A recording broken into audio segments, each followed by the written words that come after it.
bismillaah waxaan halkan ku bilaabi doonaa balqaabka loo sameeyo website dhammaystiran oo HTML ah. HTML waa luuqad loo isticmaalo samaynta websiteska isla markaana inta badan ay isticmaalaan dadka web developerska ah. Markaad doonayso inaad website HTML sameyso waxaa waajib ah marka hore inaad haysato waxa loo yaqaan text editor oo halkii aad ku qoraysay. marka text editor-ka aynu isticmaali doonaa hadda wuxuu noqon doonaa bracket sidoo kale waxaad haysataa browserka aynu isticmaali doonaa isla markaana wuxuu noqonayaa Chrome. marka hadda waxaanu bilaabi doonaa inaynu sameyno website-keena inagoo ka bilaabayna basic from zero. hadda waxaan sameyn doonaa folder oo folderkan oo ah ka yahayn doona faylasha website-kayga. folderkan waxaan u bixinayaa our web design.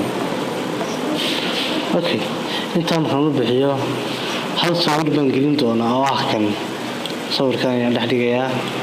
okay hadda waxaan abuurayaa ama bilaabayaa inaan abuuro faylkaygii HTML-ka ah oo aan sameeyo. waxaan soo kicinayaa text editor-keennii oo ahaa bracket.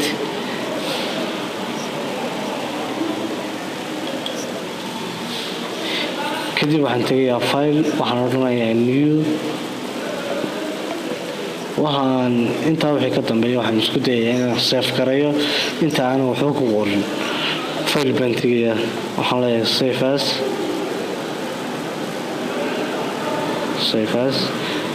waa kan folderkii waan furayaa halkan ku save garaynayaa website-kayga ama faylkayga HTML-ka ah ee barbilowga oo ah website-kayga. waxaan u bixin doonaa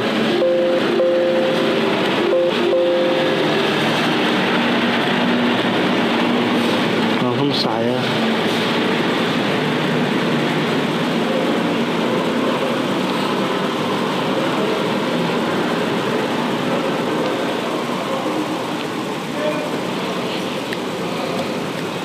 hadda waxaan abuuray faylkaygii HTML-ka ayaan sameeyey oo ii samaysan. sidoo kale faylkan HTML-ka hadda aan abuuray hadhow waxaan ku xidhi doonaa fayl CSS ah oo qaabilsan quruxda iyo naqshadaynta website-ka. quruxda iyo naqshadaynta iyo qaabaynta website-keena aada uga qayb qaadanaya. marka waxaan abuurayaa faylkiisii CSS-ka ah. marka waxaan tegayaa file new baan leeyahay file baan tegayaa haddana waan save garaynayaa intaan waxba ku qorin isla folderkii ayaan ku ridayaa.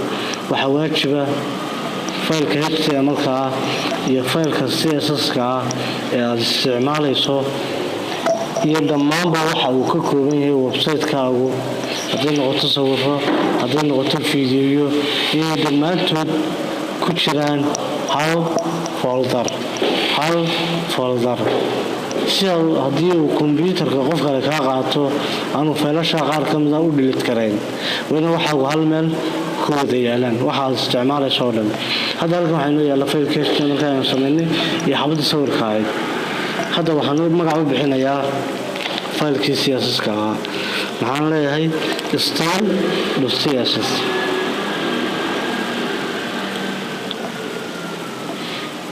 kadib waxaan tegayaa faylkii HTML-ka ahaa.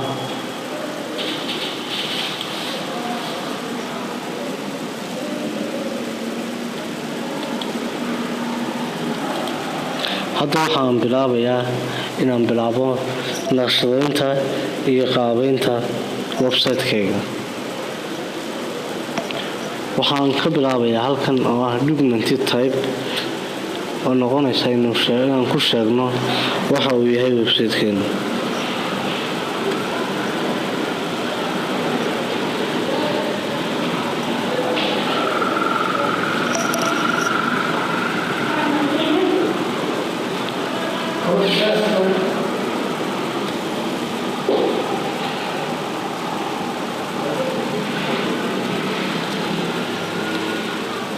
hadda waxaan bilaabayaa inaan koor garayo website-kayga. waxaan qorayaa head. waxaan headka dhex gelinayaa title oo ah ciwaankii website-ka.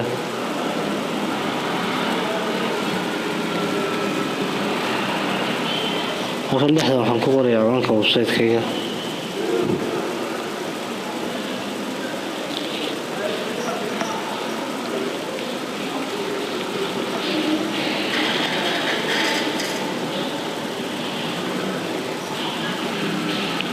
intaa markaan dhammaystiro waxaan qorayaa body.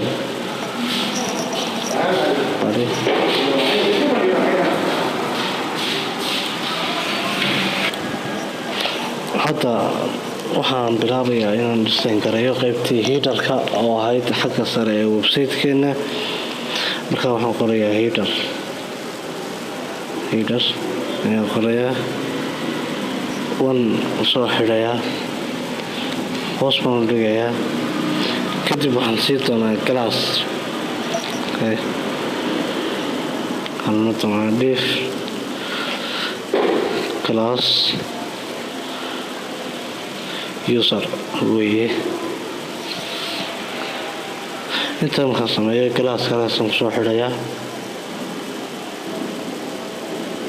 kadib waxaan u baahanayaa in glasskan aan soo xidhay aan dhex geliyo sawirkii headerka galayay ee loogu noqonayay website-keena. waxaan qorayaa img src oo soo rasa.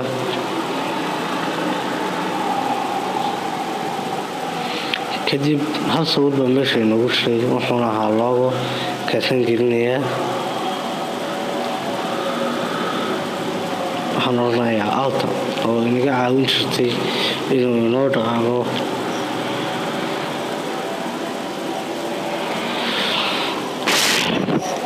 intaa markaan sameeyo waxaan ku qori doonaa headerka magac. markaan magacaan ku qorayaa oo noqdaa magac farta sizekeedu yahay h3. waxaana siin doonaa galaaska oo noqon doono name. galaaska aynu yeedhi doono waxaan ku qori doonaa magac. markaa galaaska aan u yeedhayo waxaan u bixinayaa name ayaan leeyahay. kadib galaaskii markaan name waa ina magacii aan u yeedhay ee galaaska aan siiyey hadda aan qoraa. marka waxaan qorayaa horseed.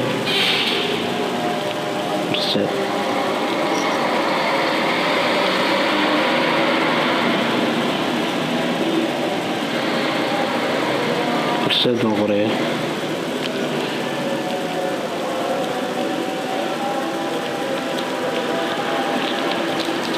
intan markaan dhammaystiro weli waxaan ku guda jiraa qurxinta headerkayga.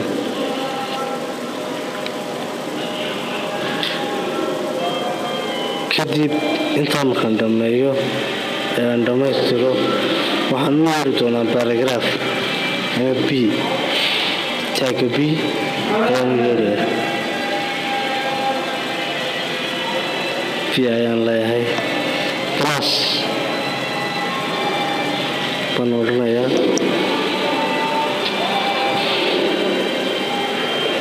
kadib markaan dhaho galaaskan waxaan odhanayaa wuxuu la mid yahay.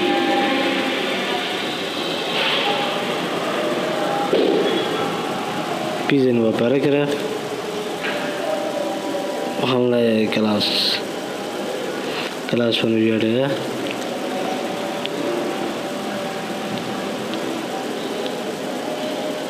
waxaan odhanayaa post.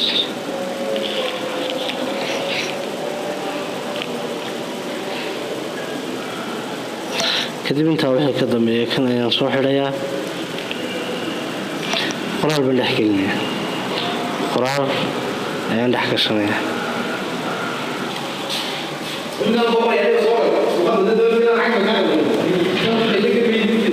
markaa bal aynu tijaabino inuu shaqaynayo in kale.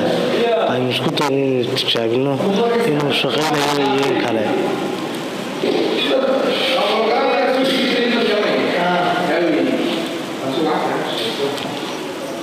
Thank you.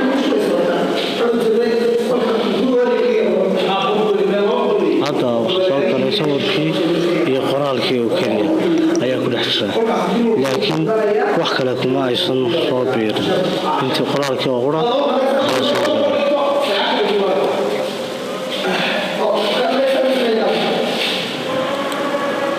hadda waxaynu bilaabaynaa inaynu ku soo xidhno HTML taabiskii.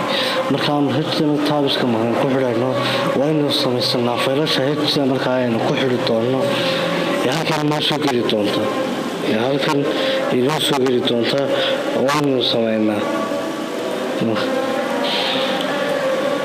markaan waxaan abuurayaa faylka koowaad new baan leeyahay, save as baan odhanayaa, waxaan u bixinayaa home.html. kadib waxaan ku safgaraynayaa folderkii ay intii hore ku safgaraysnaayeen home. mid labaad ayaan samaynayaa isagana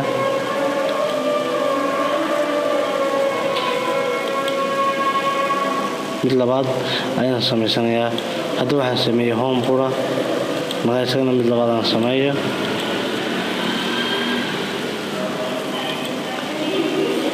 kan waxaan u bixinayaa about oo waa kacaynaya xogta websitekeena ama halka laga heli karo websiteka. html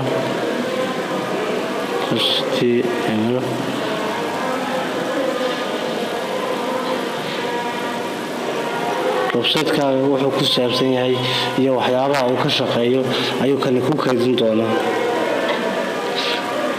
about baan sameeyey. waxaan samayn doonaa saddexaad oo aan u bixin doono contact oo meelihii lagaga soo xiriirayay waxaan ku qori doonaa contact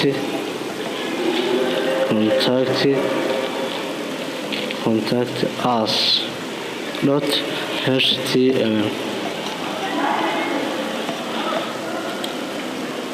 kadib waxaan dib ugu noqonayaa HTML-keeni koowaad oo ahaa horseed.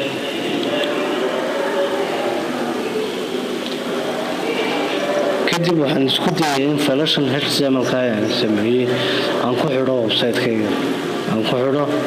website-kayga. halkan ayaan kaga xidhi doonaa. marka hore waxaan siin doonaa navigation. kadib waxaan galaas baan siinayaa. waxaan leeyahay navbar.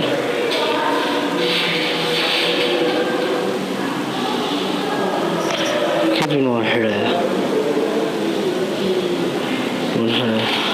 hoos waan u dejinayaa kan. kadib dhexdiisa ayaan gelin doonaa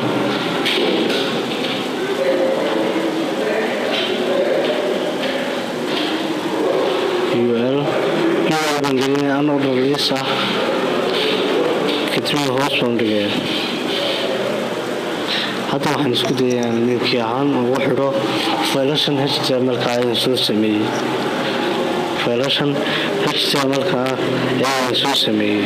marka waxaan qori doonaa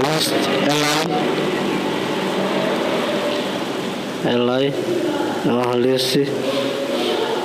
kadib waxaan dhex gelin doonaa linki baan dhex gelinaya. calaamada ama taagga linkiga wuxuu ahaa ama anchor tag ayuu ahaa. markaan idhaahdo waxaan qori doonaa hejaro. waxaan qori doonaa waxa uu la mid yahay kan ugu horeeya. waxaan ku xidhi doonaa home.html. kadib waan soo xidhayaa.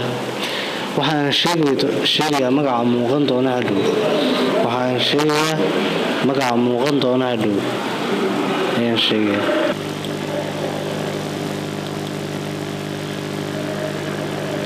hadda waxaan sheegi doonaa magaca kasoo muuqan doona websiteka ee qofka userka u muuqan doona, isla markaana taabkan uu ku tegi karo. kadib halkan ayaan ka xidhay.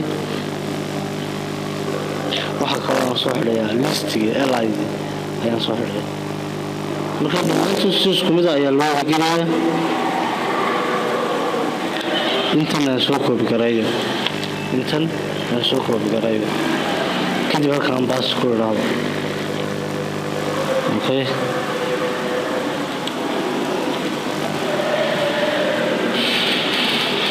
imsa tab baan ku xidhnay waxaan ku xidhnay home about iyo contact us home about iyo contact us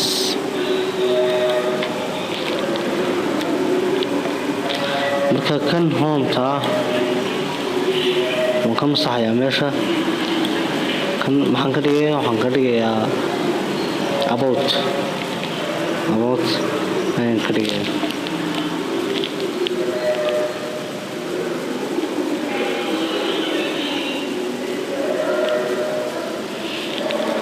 about .html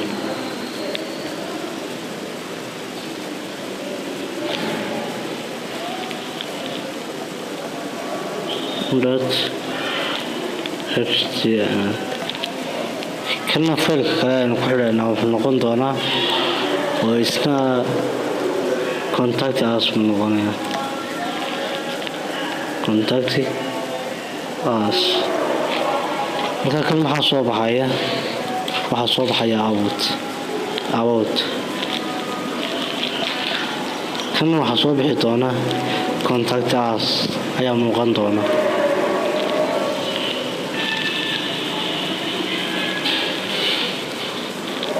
contact us aan soo kiciyo haddaba bal aynu eegno inuu caadi yahay in kale oo intan inoo hayo intii waa kuwan waa inagu xidhaya websitekeena mid kastana wuxuu nagu xidhayaa midka kale ayaa hadda inagu sii xidhaya oo dhammaantood waa kuwan faylashii oo way home about iyo contact us dhammaantood way inoo samaysayiin oo halkan ayay inoo yaalaan waa kuwan linkiyadii inagu xidhaya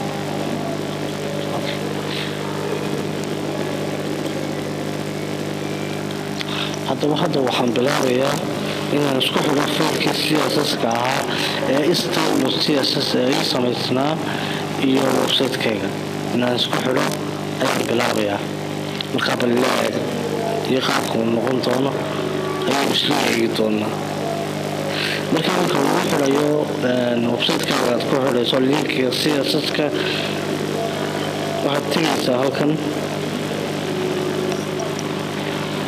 ayaan imanayaa kadib halkan ayaan ku qorayaa linkiga isku xidhaya faylkayga CSS-ka iyo kan HTML-ka isla markaana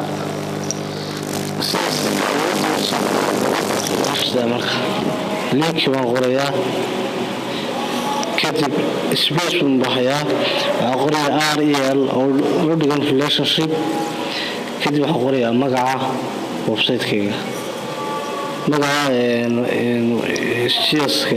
style sheet baan leeyahay style sheet inta kala dhahdo waxaan qorayaa href kadib waxaan ku xidhayaa style.css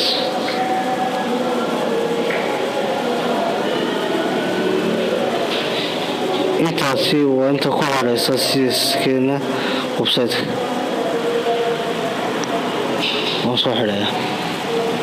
waan soo xidhaya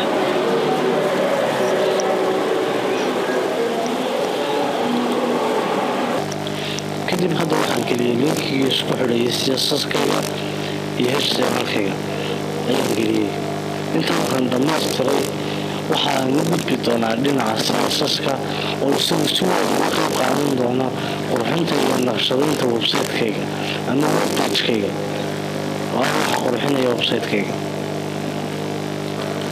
hadda waxaan u gudbi doonaa faylkayga CSS-ka oo isagu si weyn uga qayb qaadan doona qurxinta iyo naqshadaynta website-kayga ayaan hadda u gudbaya kan ayuu ahaa faylkayga CSS-ka ahaa ee aan hore u samaystay waan soo furayaa hadda waxaan bilaabayaa inaan faylkayga CSS-ka aan koodhgarayo ayaan bilaabaya kadib waxaan ka bilaabaya inuu matrix-ka ama daclada website-kayga kadib waxaan leeyahay daclada website-kayga waxaad ka dhigtaa 0 inter baan leeyahay padding-ka isagana 0 ka dhig baan odhanayaa fonti family-ga ama farta nooca ay noqonayso isagana waxaan la doonaa waxaad ka dhigtaa sans serif waa mid tanba inooga dhig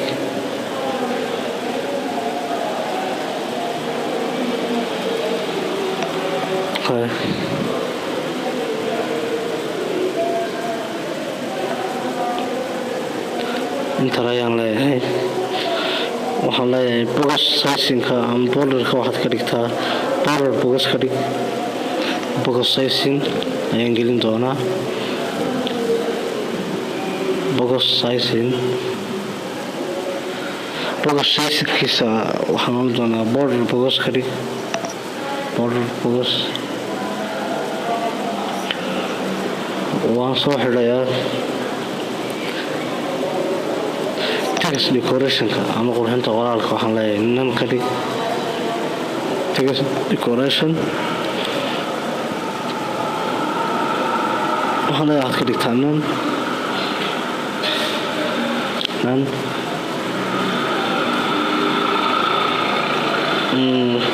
outline-ka isagana nan ka dhig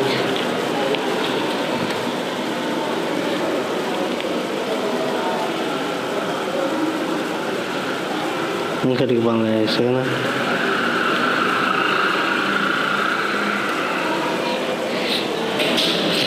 borderka oo ah isagana ninka dhig baan leeyahay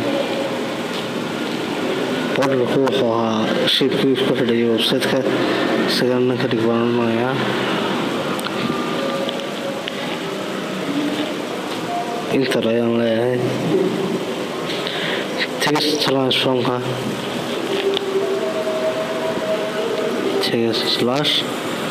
/transform text transform-ka waxaan odhanayaa waxaad ka dhigtaa capitalize ka dhig baan leeyahay capitalize ka dhig baan odhanayaa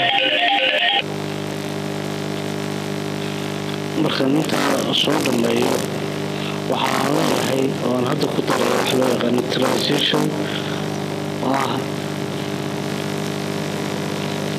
transition-kiisa waxaan leeyahay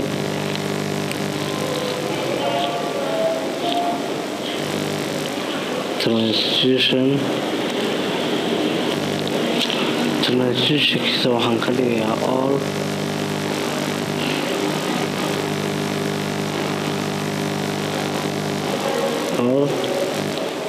2-second linear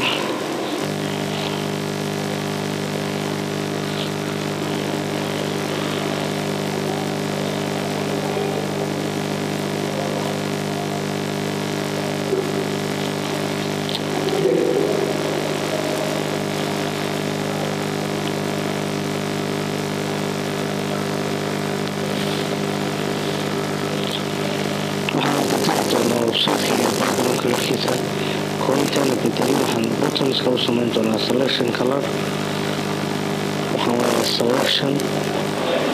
selection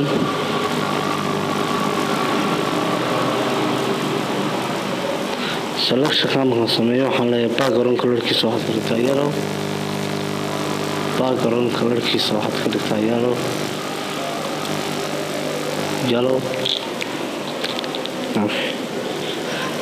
intaan markaan sameeyo hoos baan u tegayaa kalarkoodana waxaan leeyahay waxaad ka dhigtaa black markaa kalarkiina waxaan ka dhignay black haddii isbedelka ku yimi mar haddaan qurxinay oo bedelay farta nooceedii decorationkeedii transitionkeedii capitalizationkeedii wixii baa dhan bedelay iyo paddingkii sidoo kale waxaan bedelay background colorkii iyo kalarkii uu qoraalku ka soo baxayay intaba hadda website-keeni waa kan markaa weli waxay noo samaysan taabiskii iyo sawirkii oo qura ayaa noo samaysan laakiin linkiyada way noogu wada xidhayin dhammaantood linkiyadii waa kuwa inoogu wada xidhan okay marka hadda waxaan ku gudarshaa qaybtii siyaasaska ee qurxinta website-ka ayaan ku gudarshaa hadda hoos ayaan halkan uga tegayaa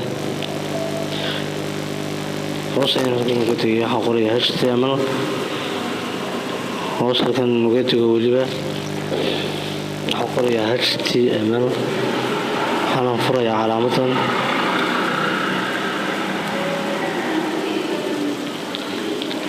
lahada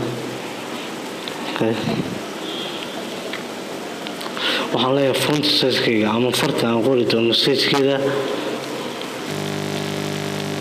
font size-kayga waxaad ka dhigtaa ama uu noqonayaa 62.5 oo kale pixel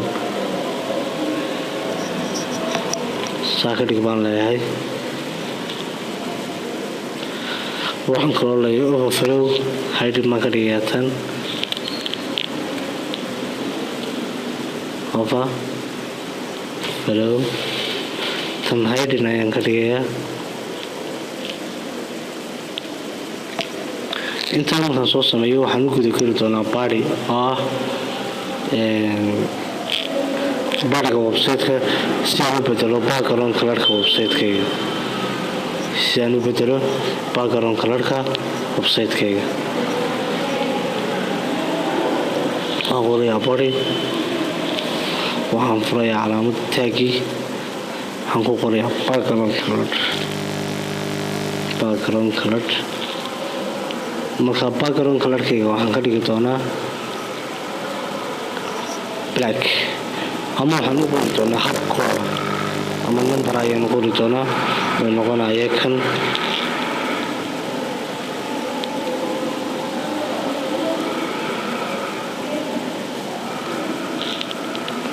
okay black caadi waa ka dhig waxba kood ahaan ugu qorin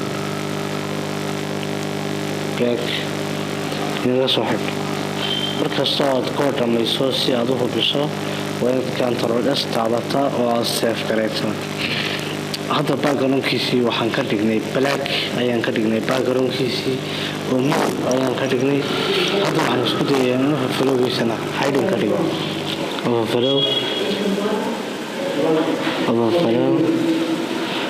waxaan ka dhigi doonaa hiding ayaan ka dhigi doonaa waan save garaynayaa bal aan isla eegno qaabka uu noqdo website-keena sida ayuu noqday website-keena hadda waa kan home about contact us sawirkii loogada ahaa iyo black oo ah dhinacii dambe ee website-ka hadda waxaan isku dayi doonaa inaan qurxiyo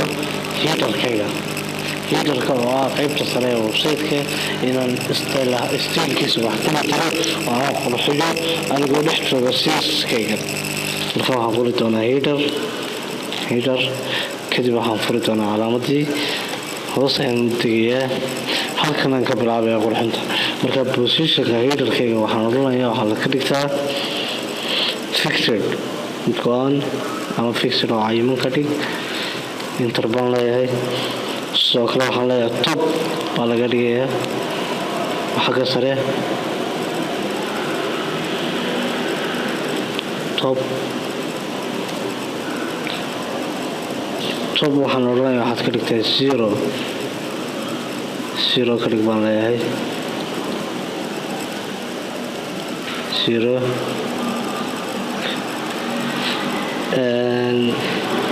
leftiga ama bidixda waxaan leeyahay isagana zero ka dhig waxa loo yaqaana sal index ayuu yeelan doonaa isagana 100 baan ka dhigayaa index waan khalday hoos ayaad tegeysaa waxaad oranaysaa sal indexkiisa isaga waxaan ka dhigayaa 100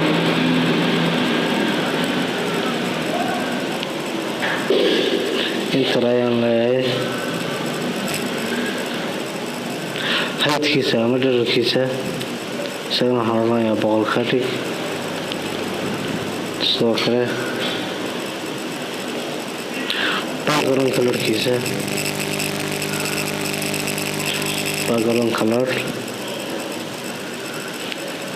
waxaynu samayn doonaa midab madow xigeen ah ama usoo eeg madowga laftiisa ayaynu samayn doonaa markaa waxaad oranaysaa black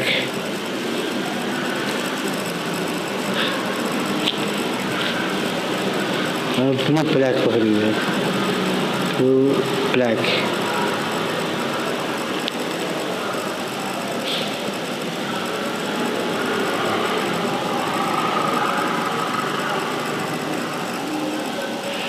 nooca way nooga dhig madow xigeenka ah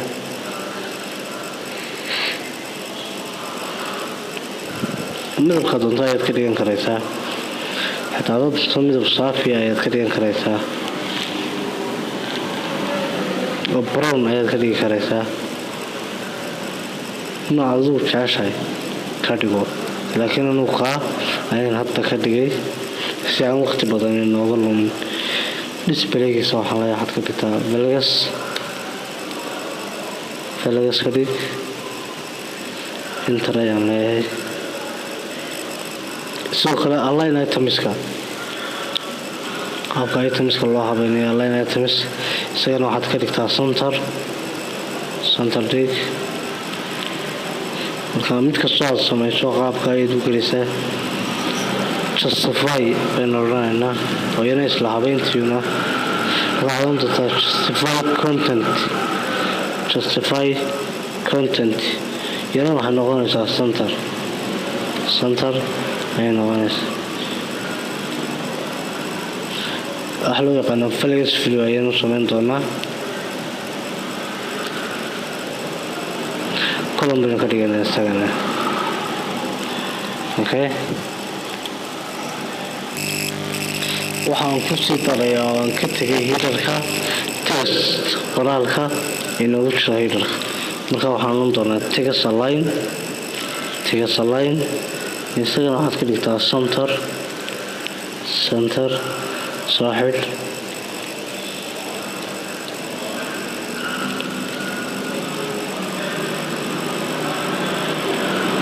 hadda waxaan isku dayi doonaa inaan hagaajiyo sawirka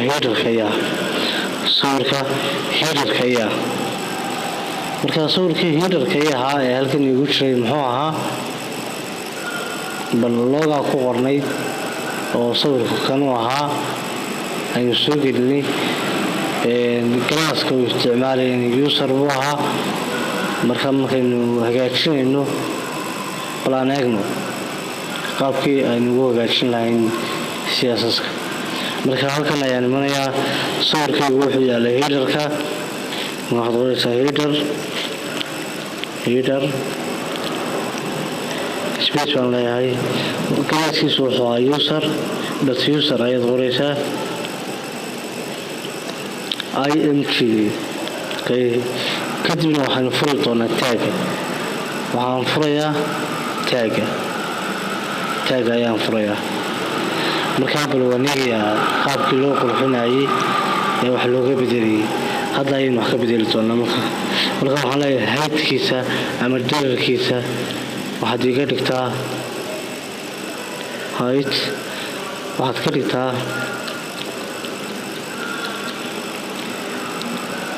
haydkiisa waxaad ka dhigtaa manaya 15 ram marka ram haddii aad maqasho 10 pixel ayaa lamida hal ram marka halka ram waa 10 pixel marka waxaad leeyahay wax ku cabiri karnaa pixel buu ahaa marka laakiin hadda ram baynu isticmaalinaa marka halkii ram wuxuu leeyahay 10 pixel muradkiisa wax ka bedelo ولدkiisa ama dherarkiisa wax ka bedelo ولدkiisa waxaan ka dhigayaa 15 ram isagana isla intii hore ayaan ka dhigayaa sidoo kale waxaan u samayn doonaa border radius waxa la yidhaahdo border radius baan u samayn doonaa border radiuskiisa waxaan ka dhigi doonaa 50% ama 50% ayaan ka dhigi doonaa okay 50% ayaan ka dhigi doonaa 50% markaan ka dhigo waxaan kaloo qori doonaa objective fit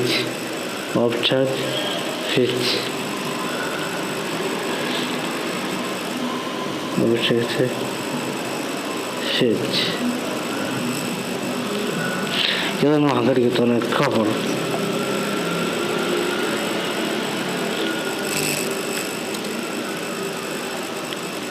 cover baan ka dhigayaa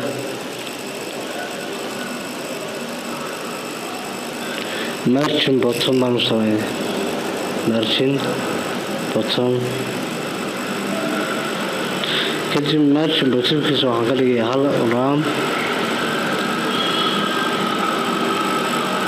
sidoo kale waxaan u sameynayaa border baan u sameynayaa marka borderku muxuu noqonayaa cabir buu yeelanayaa borderku waxaan qorayaa code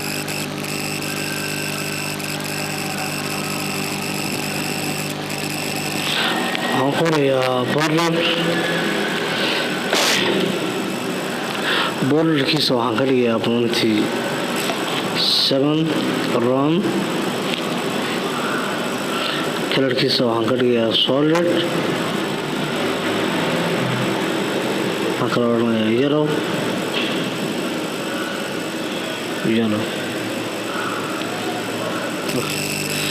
waan safgaraynayaa balwaanigii isbedel ku dhacay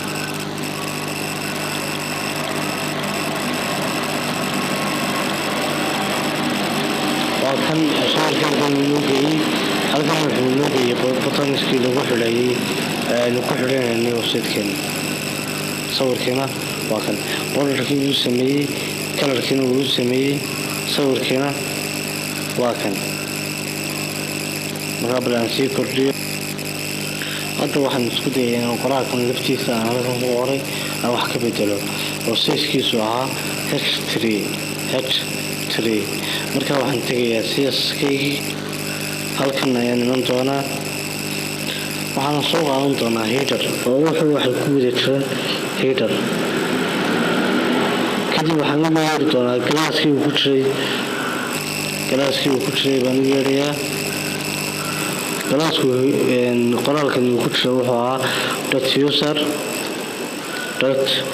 .user wuxuuna sii ahaa .name oo galaaska magaciisii ayaan u yeerayaa kadib waxaan furayaa taaga hoos ayaan u tegayaa hadda waxaan u baahanahay inaan farta uu ku qoran yahay qoraalkani aan wax ka bedelo marka hadda waxaan isku dayi doonaa balan fartan headerka ayaa h3ga iyadana wax ka bedelo marka waxaan oran doonaa font size keedu wuxuu la mid noqonayaa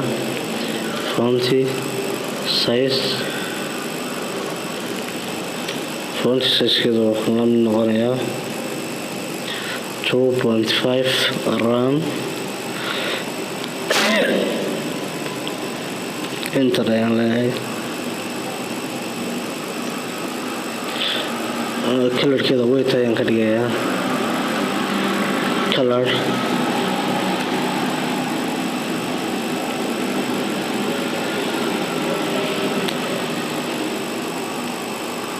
kalarkeeda waxaan ka dhigi doonaa white ama cadaan ama midab cadaanka soo yar xiga cadaankaaba ka dhig soo xidh intaa waxaynu ugu eeginayno fartiga headerka inoo ahayd xagga sare inoo taagnayd iyadana aan wax ka bedelno haddaba xagga sare maxaa kaloo inoo yaalay headerkeena fartii waynu bedelay qoraalkii inoogu jiray meesha sawirkii waynu bedelay waynu hagaajinay magaciina waynu bedelay h3 ahaa oo waa kana waynu bedelay waxaa inoo hadhay waa post markaa galaaskan boosti waynaynu u yeedhnaa isagana oo aynu hagaajinaa isagana wax ka bedelnaa markaa stil baan tegayaa intan hore ayaan soo qaadanayaa intan hore ayaan mar labaad soo koobiyeynayaa intan headerka ayaan soo koobiyeynayaa intan aan soo koobiyeynayaa koobi baan leeyahay halkan hoosaan imanayaa baasti baan odhanayaa marka galaaskan hadda u yeedhayaa ma aha 9 ee waa post markaa waxaan ku bedelayaa posti ayaan ku bedelanayaa post marka font size-kaygu waa 2.5 ram kalarkaygu waa white hadda waxaan isku dayi doonaa inaan wax ka bedelo headerkayga postiga waxaan oranayaa qosiga waxaad ka dhigtaa 1.5 ram. xagana waxaan oranayaa white smoke baad ka dhigaysaa color white. wax yar cadaan xigeen ayaan ka dhigi doonaa. tusaale ahaan kan bay iga dhig white smoken iga soo xidh.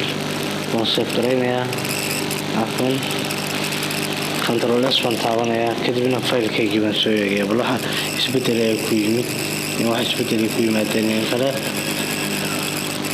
hadda wuu isbedelay afarteedii maxay noqotay cadaan bay noqotay. weli waa bilow waxa maynaan gelin balaan sii wado inaan qurxintiisa.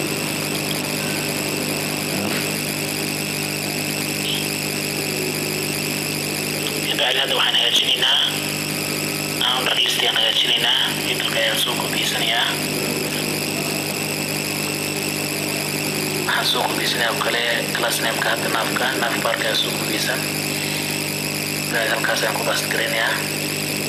width ayaan qorayaa.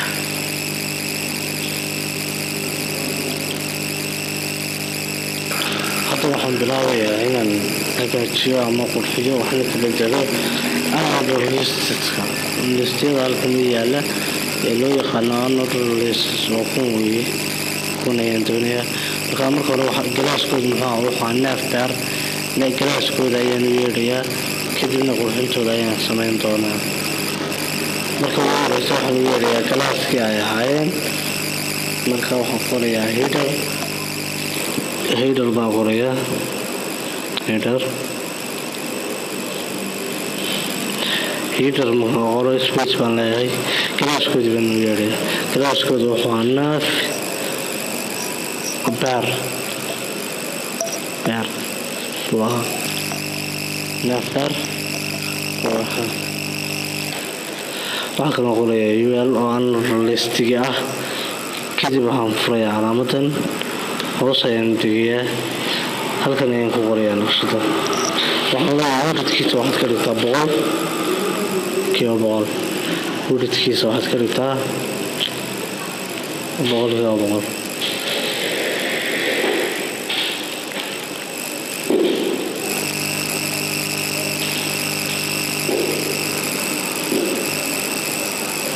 mar kale waxaan u yeelayaa isla headerkii. waxaan bedeli doonaa header ayaan qorayaa. aan u yeeli doonaa isla galaaskii another listiga neef bearkii neef bear unorder list. kadib tag ayaan furayaa. halkan ayaan tegayaa. dadna waxaan leeyahay list styleka waxaad ka dhigtaa nan. list styleka waxaad ka dhigtaa nan.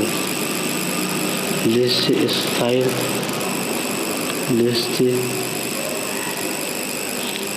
waxaad ka dhigtaa list stylkiisa nan. marka nan ayaynu ka dhigaynaa. kadibna tag ayaad xidhaysaa. taagii markasaa maxaad xidho waxaynu ka bedelay hadeer. waxaa kaloo aan u samayn doonaa padding. marka paddingkayga wuxuu noqon doonaa 1 ram. padding baan leeyahay. paddingkiisa waxaad ka dhigtaa 1 ram.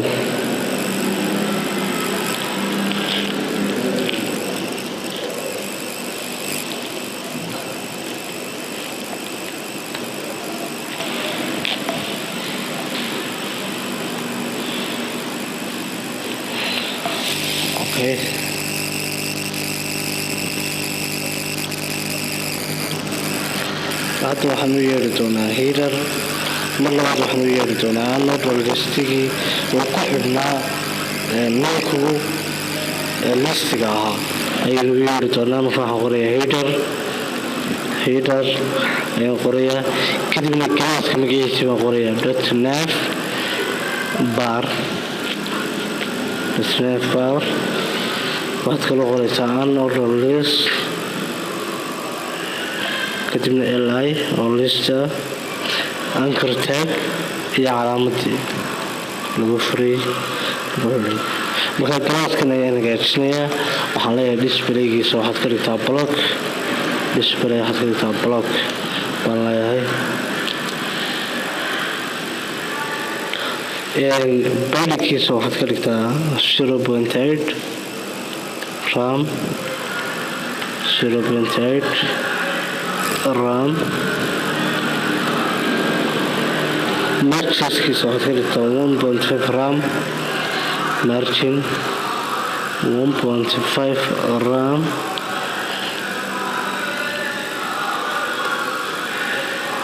markaa laftigan nagama saxa waa qalad. backgroundkiisa waxaan ka dhigi doonaa backgroundkiisa waxaan ka dhigi doonaa backgroundkiisa waxaad ka dhigtaa black.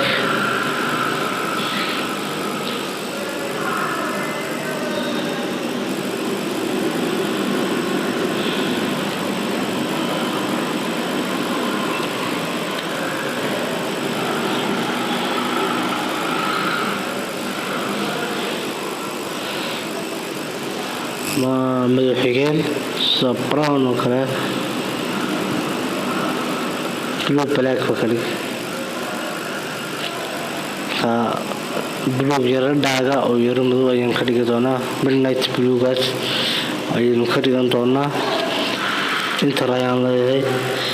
kadib waxaan odhanayaa colorkiisa white ka dhig. color white isaga cadaan ayaa laga dhigayaa. cadaan ayaad ka dhigaysaa. weli waxaan ku guda jirnaa qurxintii. font sizekeeda waxaan leeyahay waxaad ka dhigtaa 15 pixel. font sizekeeda waxaad ka dhigtaa 15 pixel. 15 pixel baad ka dhiganaysa pixel. markaa sidan ayaad oranaysaa. fartiga sizekeeda waxaan ka dhigay 15 pixel bay ahayd. meeshan iga saar waan save garaynayaa. balan website-kayga dib uu noqdo inuu xun ay iska bedeleen. open home about iyo contact us. inkayga borderkii uu leeyahay wixiiba uu wataa. bal borderkan yaro dheerayna waan filayaa. balan soo gaabiyo borderka aan soo gaabino.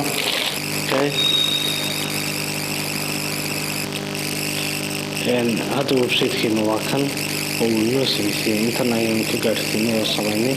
markaa bal aynu soo weyno aynu dib inta kale qaybta kale sii bilowno oo aan dabada ugu soo qabanno qaybta kale.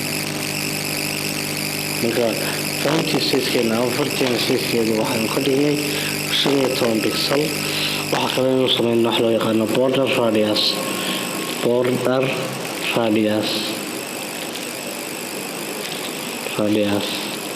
border radiuskiisa waxaynu ka dhigi doonaa noqon doonaa 50 pixel baan filayaa inuu noqon doono. isaguna 50 pixel ayaan ka dhiganayaa. 50 pixel 50 pixel ayaan ka dhigayaa. waan soo xidhaya waan soo qaraynayaa. balaanayno isbedelka ku yimid websitekeena maadaama aynu samaynay border radius. waa kan websitekeennii weli weynu wadnaa oo kan qaabkan u ekaaday. markaa sida ay noqdeen markii aynu samaynay border radiuskii.